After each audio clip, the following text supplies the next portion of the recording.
What is going on, guys? Dayton here, aka Dr. Autoflower, and we are back at you with another question and answer for autoflowers. So today we're going to get into some questions we had from the viewers. If you have questions yourself, make sure you put them in the comment section down below, and we will feature them on the next question and answer video. If you can smash the like button, it really helps the channel. Also leave it in the comment, really helps the channel too. If you can share this video, really helps. Yeah, make sure you subscribe if you're new here. And let's get right into it. Risky Y Rebel asks, I was wondering if you ever tried piss as nutrients. I piss in my dirt and my girls love it. Do you think I could piss in hydroponics? I would highly recommend not pissing in your hydroponics. Nutrients is probably a better method to go with. I really don't see the point of pissing on your plants because there's a lot of salt in piss. So you don't really want that salt. So I think it would be detrimental to your plants after a while. Maybe a little bit. It's okay if you got them outside and you want to keep some deers away.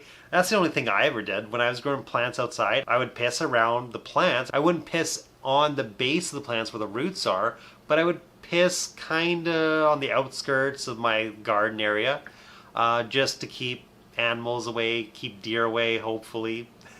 Didn't really work for some. The deer come up and eat them anyways, but I would probably recommend against it. Like, this kind of reminds me of the back in the day on YouTube when people very first started posting about grows. That was like the poop in the bucket days. There was a guy going on about, oh, you should really piss on your plants. It really helps them and stuff, and it's natural. But like, then you got piss in your place, and like, then you got your plants. Then you got your plants smelling like piss, and maybe you piss on them accidentally. And I don't know. Not really my style. Just I remember the poop in the bucket days. I just like shake my head and just like people would like mix poop with their dirt and stuff, and like then you got human feces in your soil and in your place, and you're growing and getting heated up with heat lamp or lights and stuff. Probably not the best. Probably not the best. I would probably avoid. Get some nice nutrients. You'll probably do better. Merc Onovac, I'm not sure if I'm saying that right, asks, what light schedule do you use for veg and flowering? Veg and flowering, I think you're talking about photoperiods, but I'll put in autoflowers too. Photoperiods, I run 18 hours on, 6 hours off. For autoflowers, I pretty much do that the whole grow, 18 hours on, 6 hours off. So if I wanted to, I could grow autoflowers with my vegging plants, but I typically wouldn't because my par values would be a little bit different than what I would want the autoflowers to be compared to the veg plants. Yeah, that's probably the best method to go with. Then for flowering, photoperiods, 12 and 12 hours, that's pretty much what you'd go for. And if you're talking about autoflowers, you wouldn't switch. You wouldn't change your... Because there's some people out there who really think you're supposed to change your light schedule through autoflower's life, because they're thinking, well, they're vegging and then they turn into, automatically flower, so they think you're supposed to start switching the lights. No, that's just automatically doing it. That's what autoflowers do. That's why they're called autoflowers, is because they automatically go into flower and they want that 18 hours of light. They will produce better, they will become bigger, have better growth if you give them the optimal conditions, and that's what you want to give them. Everything optimal. Stephen Lahman asks, what are you currently smoking on? What do you plan to grow next? Have you reviewed Seedman's? No, I don't think I've grown any Seedman stuff. What am I smoking on now? Pretty much kind of store-bought stuff. What I got here, Kush cookies, also got some Kush cake, what else? Mac 1, and what's the other one? Jungle Fire. And I've been trying the smalls. So now the market's really changing here in Canada, where I think it's the race to the bottom. So prices are dropping, definitely. For some stuff it's going up due to inflation, but some stuff it's really dropping down. So you got your quads, and like the gray area markets, you got your quads, and you got your AAA buds, and stuff like that, your mids and whatnot.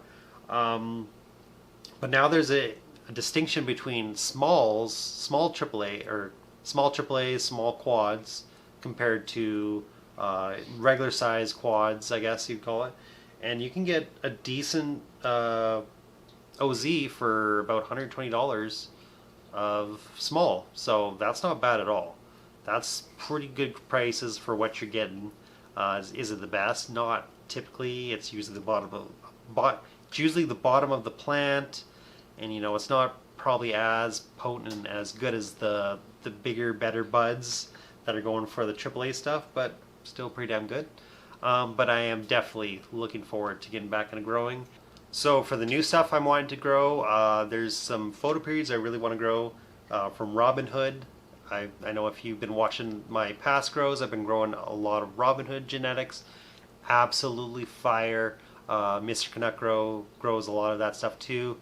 I've been growing that for a couple years and been so happy with my results. I've been getting a lot of it is just completely quadruple A amazing bud.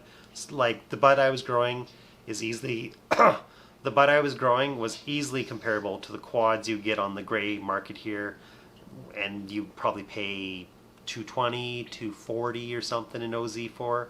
So it was definitely up there with the top quality, top shelf. So I definitely want to grow some more of that.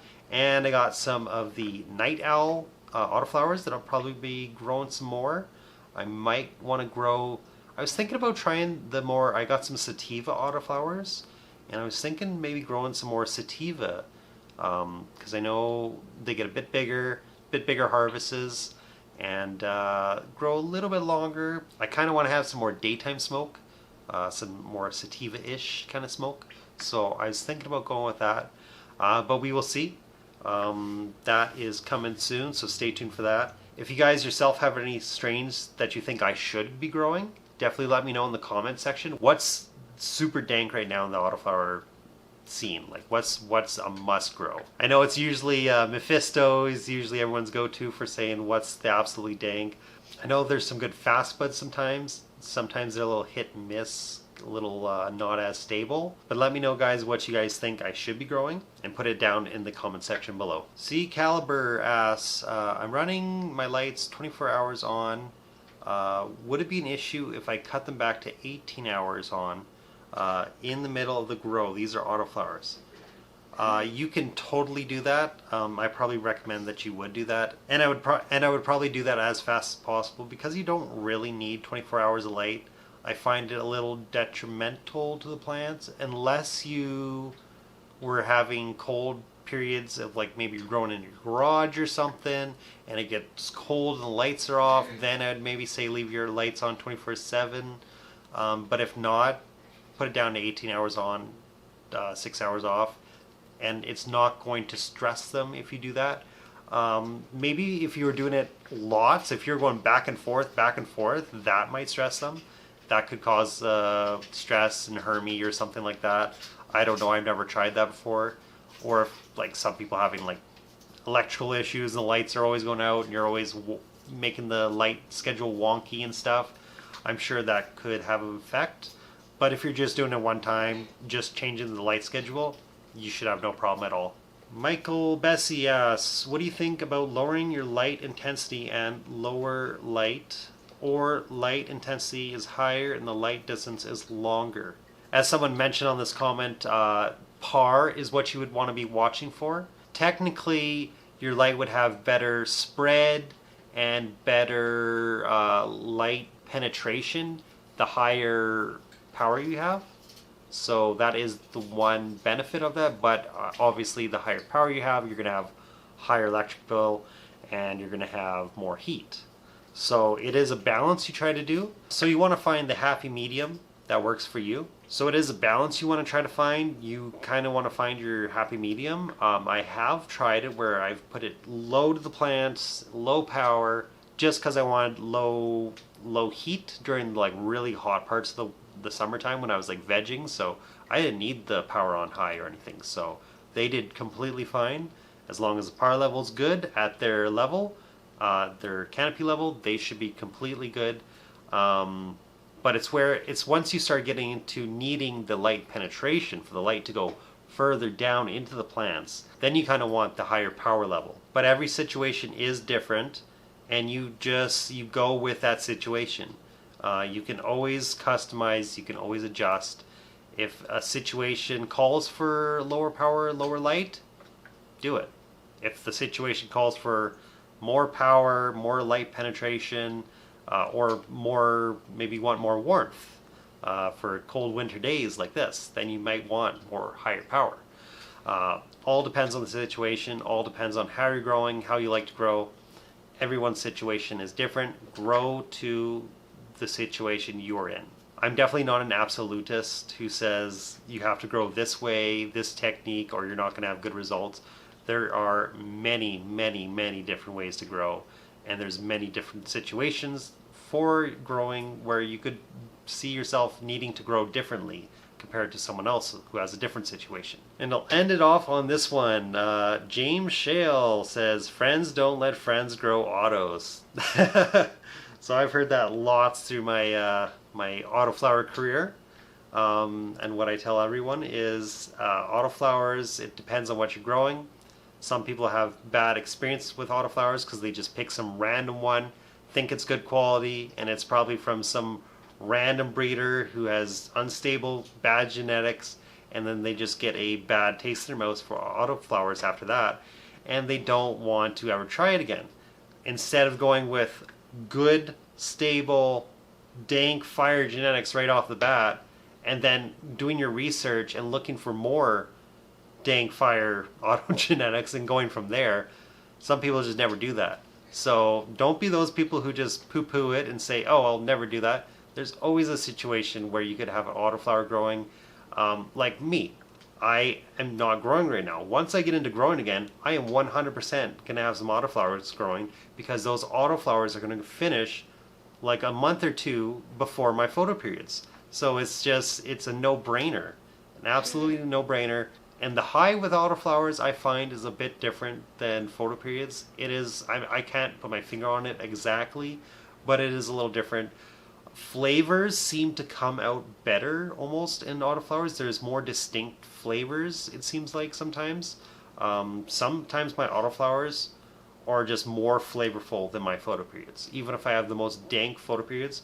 Also sometimes like the bag appeal of my photo periods will come out almost way better than my dankest photo period. So I don't know. It's all relative. I don't know. It's all relative to your situation, what you're growing. It's like you could say the same for photo periods. I've gotten photo periods from seed banks where I grew it out and it was bunk, and I never grow it again. I'm not going to be like, oh, photo periods are terrible, I'm never growing photo periods again. No, that doesn't make any sense. Obviously, there's some genetics that suck, and there's some genetics that are good. And there's some breeders who breed stably, and there's some who don't. And you got to weed them out, you got to do your research, and you got to go from there. That's my thoughts on that. Make sure you smash that like button, leave a comment for the next episode or a question, and subscribe if you're new here. Thank you all for watching. Until next time, peace out. We'll catch you guys later.